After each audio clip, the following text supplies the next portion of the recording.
Why you keep checking your phone even when you have nothing to do? Have you ever unlocked your phone without even knowing why?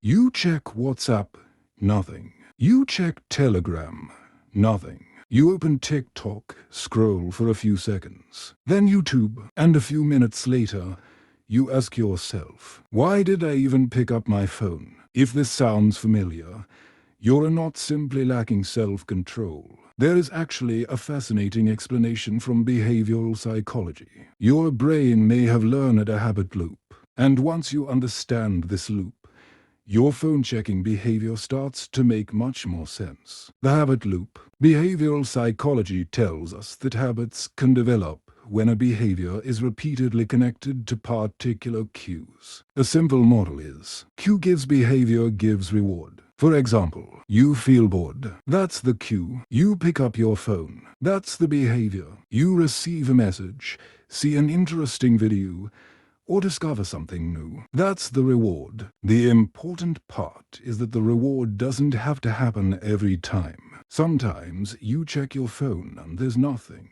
But occasionally, something exciting appears. A message from someone you like, a new comment on your YouTube video, a job-related email, an interesting TikTok, a new notification. That uncertainty can make checking surprisingly persistent. Research on habit formation shows that repeated behavior in recurring contexts can strengthen cue-response associations, making behavior increasingly automatic. Scenario: waiting for a minibus. Imagine you're standing in Addis Ababa waiting for a minibus. You have 5 minutes before it arrives. What do? You take out your phone. You check WhatsApp. Nothing. You lock it. 30 seconds later, you unlock it again. Still nothing. Why? Because the phone was become your automatic response to waiting and boredom. You didn't consciously decide, I am now going to check my phone. The situation itself triggered the behavior.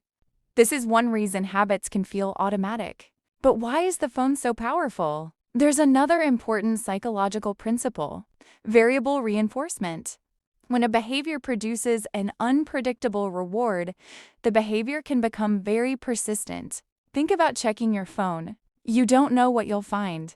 Maybe nothing. Maybe a funny video. Maybe an important message. Maybe someone has liked your post.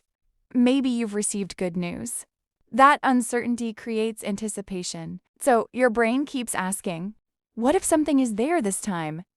This is why you can check your phone repeatedly, even though you already checked it 30 seconds ago. You're not necessarily looking for something specific. You're checking for the possibility of a reward. Scenario: waiting for a job response. Imagine an Ethiopian university graduate who has applied for several jobs. One company says, we'll contact you if you're selected. The applicant checks email in the morning. Nothing. Checks again at lunch. Nothing. Checks again at 4 p.m. Nothing. Before sleeping, another check. Still nothing. But imagine that one day the email finally arrives. Congratulations! You have been selected for an interview. That one rewarding experience can make future checking feel even more important.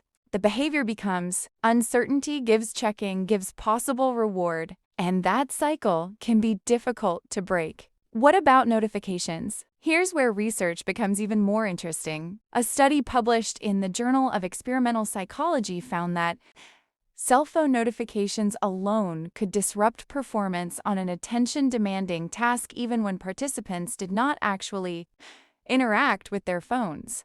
In other words, the problem isn't always the time you spend scrolling. Sometimes the possibility of interruption is enough to compete for your attention. And another study by Ward and colleagues found that simply having your own smartphone nearby was associated with reduced available cognitive capacity in their experiments. Participants performed better when their phones were placed farther away rather than within easy reach. So imagine you're studying for an exam. Your phone is sitting beside your notebook. You tell yourself, I'm not going to touch it. But part of your attention may still be dealing with the temptation to check it. The real problem, boredom. But there's something even deeper.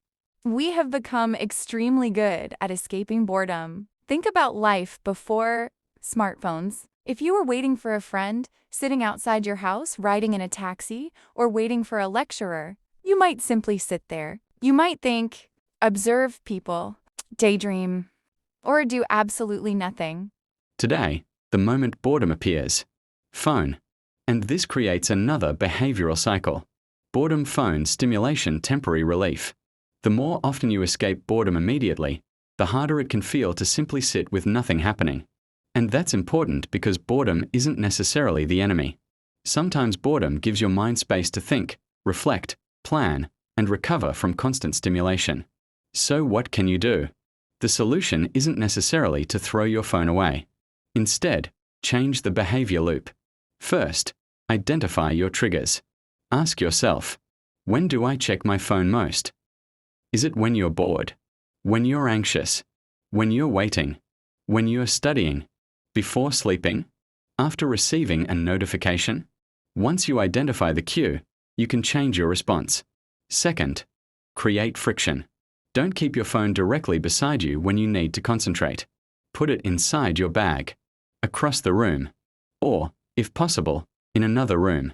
You're making the unwanted behavior slightly harder to perform.